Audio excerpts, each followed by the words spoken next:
Bangunan itu berdiri di ujung gang sempit yang tidak punya nama resmi, di antara deretan warung makan dan toko fotokopi yang tutup lebih cepat dari seharusnya. Cat temboknya sudah pudar, warnanya dulu mungkin krem, sekarang lebih mirip abu-abu kotor yang tidak rata. Lantainya 3, tapi dari luar kelihatan seperti bangunan yang lebih tua dari umurnya, jenis bangunan yang kalau orang lewat di depannya, mereka akan mempercepat langkah tanpa tahu alasannya. Mira tiba di sana sore hari, dengan 1 koper besar, 1 tas ransel, dan uang kos 3 bulan pertama yang sudah pas-pasan di dalam amplop coklat. Dia mahasiswi semester 1, jurusan ekonomi, dari sebuah kabupaten kecil di Jawa Tengah yang jaraknya 6 jam, perjalanan bus dari kota ini. Orang tuanya petani, dan uang yang mereka kumpulkan untuk biaya kuliah Mira sudah tidak menyisakan banyak untuk urusan tempat tinggal yang layak. Dia menemukan kos ini dari selembar kertas yang ditempel di mading kampus, ditulis tangan dengan spidol hitam. Tidak ada foto, tidak ada nomor yang bisa dihubungi lewat pesan, hanya alamat dan angka harga sewa yang membuat Mira langsung menulisnya ulang di telapak tangannya supaya tidak lupa. Harganya hampir separuh dari rata-rata kos di sekitar kampus. Dia tidak berpikir panjang soal kenapa bisa semurah itu. Bunita sudah berdiri di depan pintu sebelum Mira sempat mengetuk. Perempuan itu usianya mungkin sekitar 60-an. Tubuhnya kecil dan sedikit bungkuk, rambutnya putih semua disanggul longgar di belakang kepala. Wajahnya penuh kerutan tapi matanya tajam. Jenis mata yang terasa seperti sedang menghitung sesuatu setiap kali memandang orang. Dia memakai daster batik yang sudah pudar warnanya dan sandal jepit yang salah satu talinya sudah diganti dengan karet gelang. Bunita langsung membawa Mira naik ke lantai 3 tanpa banyak penjelasan. Tangganya kayu, berbunyi di setiap injakan, dan lampunya redup sampai Mira harus pegang tembok supaya tidak terpeleset. Lantai 1 dan 2 kelihatan ada penghuninya. Ada suara televisi dari balik pintu, ada sandal berjejer di depan kamar, ada bau masakan yang menyeruak dari entah mana. Tapi begitu mereka sampai di lantai 3, semuanya beda. Lantai 3 sunyi. Tidak ada sandal di depan pintu manapun. Tidak ada suara apapun. Lorong di sana lebih sempit dari lantai bawah, dan lampunya satu-satunya terpasang di tengah lorong. Bohlamnya kuning dan berkedip pelan. Ada 4 kamar di sana, tapi hanya 1 yang pintunya punya nomor. Nomor 13 ditulis dengan spidol langsung di permukaan kayu. Bunita membuka kamar itu dan menyerahkan kuncinya pada Mira. Kamarnya tidak besar, muat untuk 1 kasur tipis, 1 meja belajar sempit, dan 1 lemari kayu yang pintunya tidak bisa ditutup sempurna. Jendelanya 1 menghadap ke dinding bangunan tetangga yang jaraknya mungkin 2 meter. Di sudut langit-langit ada plafon yang sebagian catnya sudah mengelupas, dan ada noda kehitaman yang bentuknya tidak beraturan. Mira tidak banyak tanya. Dia menyerahkan amplop dan Bunita menerimanya tanpa menghitung, langsung dimasukkan ke kantong daster. Sebelum turun, Bunita mampir sebentar ke dapur kecil di ujung lorong lantai 3, dapur yang Mira baru sadar keberadaannya, dan kembali membawa sepiring nasi dengan lauk tempe bacem dan sayur lodeh yang masih mengepul. Mira menerima piring itu. Dia lapar setelah perjalanan panjang dan tidak sempat makan siang. Makanannya enak, lebih enak dari yang dia bayangkan akan dia dapat di kos murahan seperti ini. Bunita mengatakan akan selalu menyiapkan makan malam untuknya setiap hari sebagai bagian dari fasilitas kos, tidak perlu bayar tambahan. Mira merasa beruntung. Malam pertama berlalu tanpa kejadian. Mira tidur lebih cepat dari biasanya karena kelelahan, dan dia tidak bermimpi apapun. Minggu pertama kuliah membuat Mira terlalu sibuk untuk terlalu memperhatikan hal-hal kecil di sekitarnya. Dia bangun pagi, pergi ke kampus, pulang sore atau malam, makan dari piring yang selalu sudah disiapkan Bunita di depan pintu kamarnya, lalu tidur. Rutinitasnya sederhana dan tidak ada yang aneh. Tapi di minggu kedua, Mira mulai sadar bahwa dia belum pernah bertemu penghuni lain di lantai 3. Setiap pagi dia keluar kamar, lorong itu selalu kosong. Pintu-pintu kamar lain selalu tertutup dan tidak pernah ada suara dari baliknya. Tidak ada sikat gigi orang lain di kamar mandi lantai 3, tidak ada jemuran, tidak ada bekas orang pernah masuk ke dapur kecil di ujung lorong selain Bunita. Dia sempat menanyakan ini pada seorang penghuni lantai 2 yang dia temui di tangga. Perempuan sekitar 20 tahunan yang rambutnya selalu dikepang 2. Perempuan itu bilang, lantai 3 memang sudah lama tidak ada penghuninya selain Mira. Dia bilang, sebelum Mira ada seorang anak laki-laki, tapi sudah lama tidak kelihatan. Waktu ditanya kapan persisnya, perempuan itu berpikir sebentar, lalu mengangkat bahu, seperti tiba-tiba tidak bisa mengingat detail yang mestinya mudah dia ingat. Mira tidak terlalu memikirkan itu. Mungkin anak laki-laki itu pindah, mungkin dia keluar kos. Tidak ada yang aneh dari cerita seperti itu. Yang mulai mengganggunya adalah suara. Pertama kali dia mendengarnya adalah di malam Rabu minggu kedua. Suaranya dari atas, dari balik plafon kamarnya.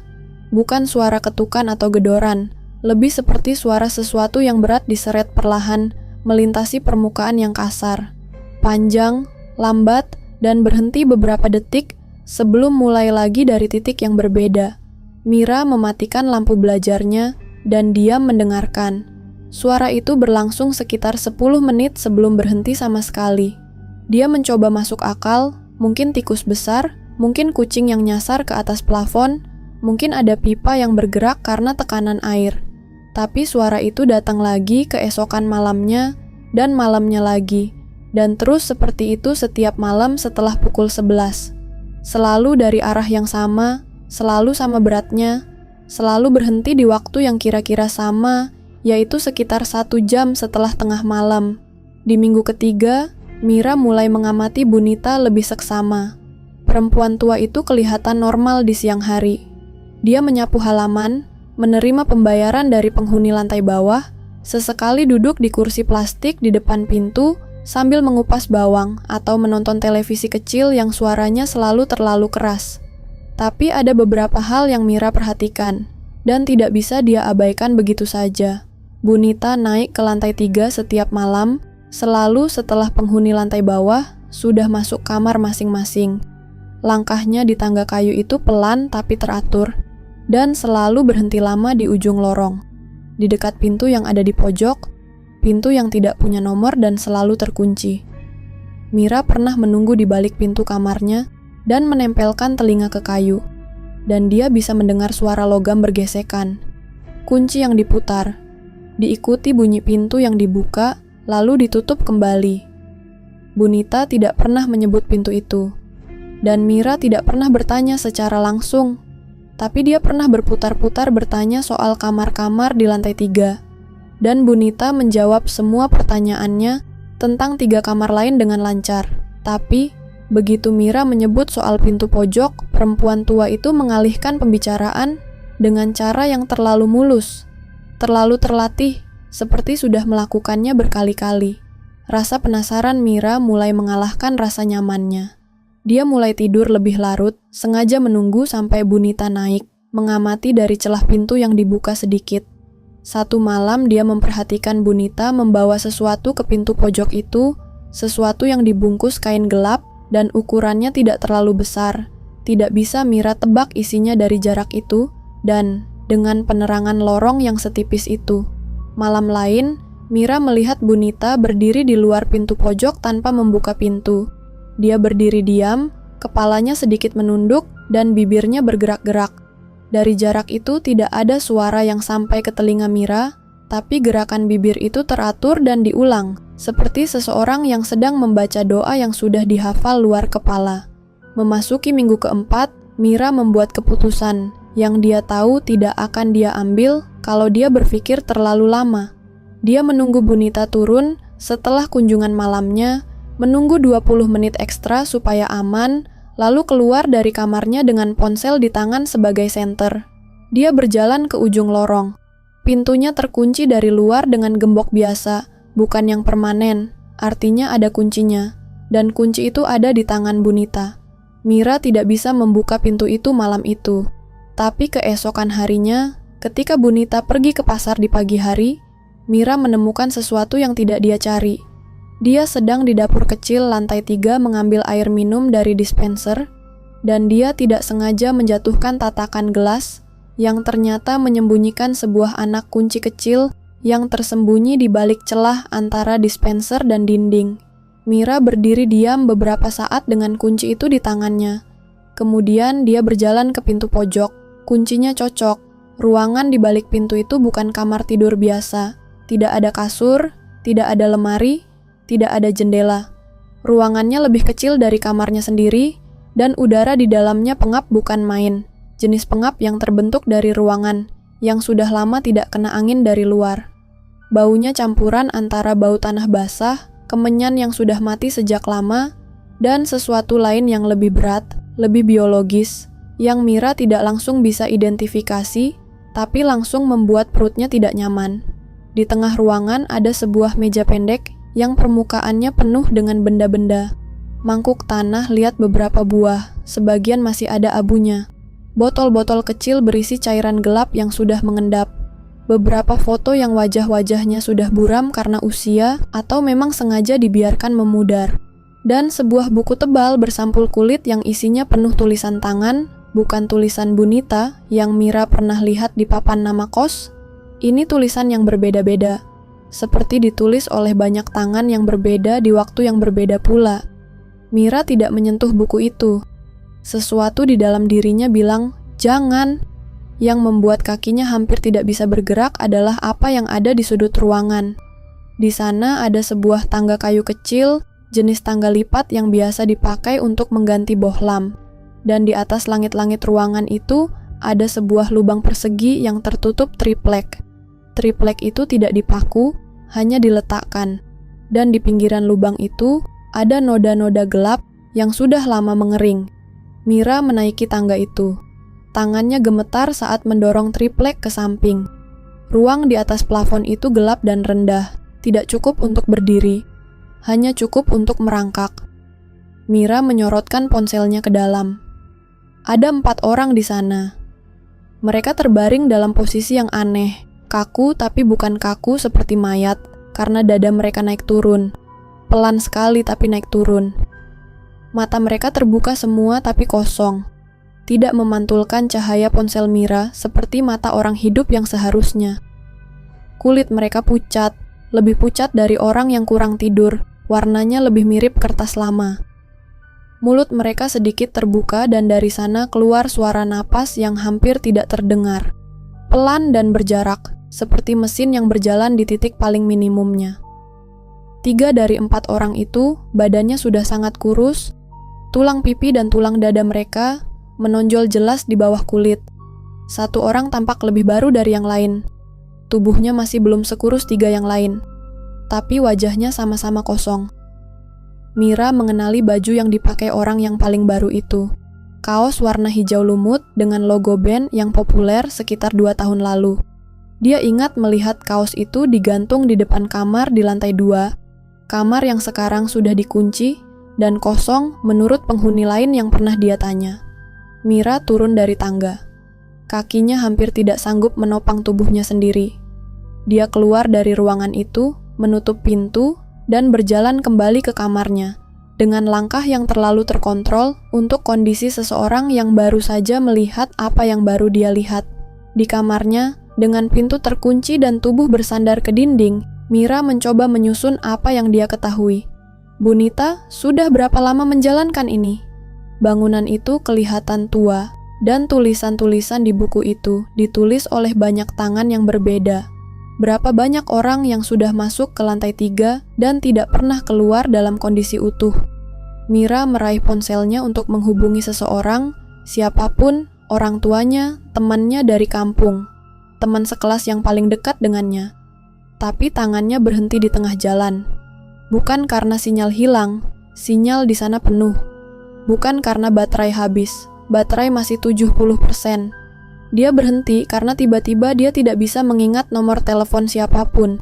Bukan karena nomor itu tidak tersimpan di ponselnya. Nomor-nomor itu ada di sana, dia bisa scroll dan melihatnya. Tapi nama-nama itu terasa seperti nama orang asing. Dia melihat nama ibu di daftar kontak dan perlu beberapa detik lebih lama dari yang normal untuk menghubungkan nama itu dengan wajah seseorang yang dia kenal. Ini baru mulai terjadi hari ini atau sudah lama? Mira tidak bisa menjawab pertanyaannya sendiri. Dia ingat sekarang bahwa dia sudah hampir sebulan di sini dan belum sekalipun menelepon pulang. Dia pikir itu karena sibuk kuliah. Tapi berapa hari terakhir dia benar-benar masuk kuliah. Dia mencoba mengingat, dan yang muncul hanya gambar-gambar kabur, ruang kelas yang tidak jelas, jalan yang tidak dia ingat kapan dia lewati. Piring makan malam dari Bunita sudah ada di depan pintu kamarnya sejak tadi. Dia belum menyentuhnya. Untuk pertama kalinya sejak dia tiba di sini, Mira tidak memakannya. Malam itu Mira tidak tidur. Dia duduk di sudut kamar menghadap pintu, ponsel di tangan, mencoba satu persatu mengingat hal-hal yang seharusnya dia ingat dengan mudah. Tanggal lahirnya, nama jalan tempat dia besar, nama gurunya di SMA, nama teman sebangkunya dari kelas 3 SD. Beberapa masih ada, beberapa lain terasa seperti berada di balik kaca buram. Ada, tapi tidak bisa dijangkau. Dan untuk pertama kalinya setelah hampir sebulan, dia menyadari ada yang aneh dari tubuhnya sendiri. Tangannya terlihat lebih pucat dari yang dia ingat. Bukan drastis, tidak separah orang-orang yang dia lihat di atas plafon itu, tapi berbeda dari warna kulitnya yang biasanya. Dia tidak makan apapun malam itu. Keesokan paginya dia memutuskan pergi. Pergi sekarang, sebelum Bunita turun dari kamarnya. Dia mengemas barang-barangnya dengan cepat, tidak semua, hanya yang paling penting. Koper besar dia tinggal. Dia ambil tas ransel, dompet, ponsel, dan satu set baju ganti yang dia masukkan ke dalam tas plastik kresek supaya lebih cepat. Dia membuka pintu kamarnya dengan pelan. Bunita berdiri di lorong. Perempuan tua itu tidak kelihatan marah, tidak kelihatan kaget, tidak kelihatan apapun yang bisa Mira baca dengan jelas. Dia berdiri dengan tangan terlipat di depan perut, senyumnya ada, tipis, dan matanya yang tajam itu memandang Mira dengan cara yang membuat punggung Mira sedingin keramik kamar mandi. Mira memilih maju ke depan. Dia berjalan ke arah tangga, melewati Bunita dengan jarak sempit di lorong yang tidak lebar itu. Bunita tidak menghalanginya secara fisik. Mira menuruni tangga kayu itu dengan langkah cepat. Lantai 2, lantai 1, pintu utama. Dia membuka pintu dan udara pagi menyerbu masuk, berbau knalpot dan minyak goreng dari warung sebelah, bau yang paling normal yang pernah dia rasakan, dan hampir membuatnya menangis, karena normalnya bau itu. Dia berjalan keluar, tapi dia tidak sampai kemana-mana. Bukan karena ada yang menghentikannya secara fisik, bukan karena ada yang menguncinya.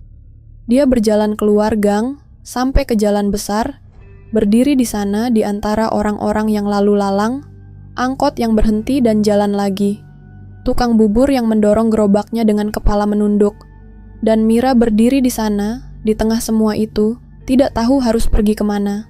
Bukan karena tidak ada tempat yang bisa dia tuju, tapi karena setiap kali dia mencoba memikirkan tujuan, memikirkan wajah seseorang yang bisa dia datangi, alamat yang bisa dia tuju, nama kota yang harusnya dia kenal karena dia datang dari sana, semuanya kabur. Dia tahu nama kotanya, dia bisa menyebutkannya, tapi artinya tidak melekat pada apapun. Seperti kata dalam bahasa asing yang dia hafal tapi tidak pahami. Dia berdiri di tepi jalan itu selama lebih dari 1 jam. Orang-orang melewatinya tanpa ada yang memperhatikan. Matanya masih hidup, dia masih bisa melihat dan mendengar, tapi di dalam kepalanya ada sesuatu yang terus mundur, seperti air yang perlahan menyusut dari tepi wadah. Akhirnya kakinya membawanya kembali ke gang yang sempit itu. Kembali ke depan bangunan yang catnya sudah pudar. Kembali ke dalam, naik tangga kayu yang berbunyi di setiap injakan, sampai ke lantai 3, sampai ke kamar nomor 13. Bunita ada di lorong ketika Mira sampai di atas. Perempuan itu memegang piring yang masih hangat. Nasi, tempe bacem, sayur lodeh. Sama seperti malam pertama. Mira duduk di kasur tipis kamarnya, menerima piring itu. 3 minggu kemudian, ada mahasiswi baru yang berdiri di depan bangunan itu dengan koper besar dan tas ransel. Dia baru turun dari angkot, Wajahnya menunjukkan kelelahan orang yang habis perjalanan jauh, dan di tangannya ada selembar kertas yang ditulis tangan dengan spidol hitam, disobek dari sebuah mading kampus. Bunita sudah berdiri di depan pintu sebelum mahasiswi itu sempat mengetuk. Di lantai 3, di kamar nomor 13, Mira duduk bersandar di sudut ruangan dekat jendela yang menghadap dinding bangunan tetangga. Matanya terbuka, punggungnya tegak, tapi tidak ada apapun di wajahnya yang menunjukkan bahwa ada seseorang di balik mata itu yang sedang melihat keluar. Piring makannya dari semalam masih penuh di lantai, tidak tersentuh. Di atas plafon lorong lantai 3, di ruang yang gelap dan pengap dan tidak pernah kena cahaya matahari, ada satu tempat baru yang kosong, menunggu.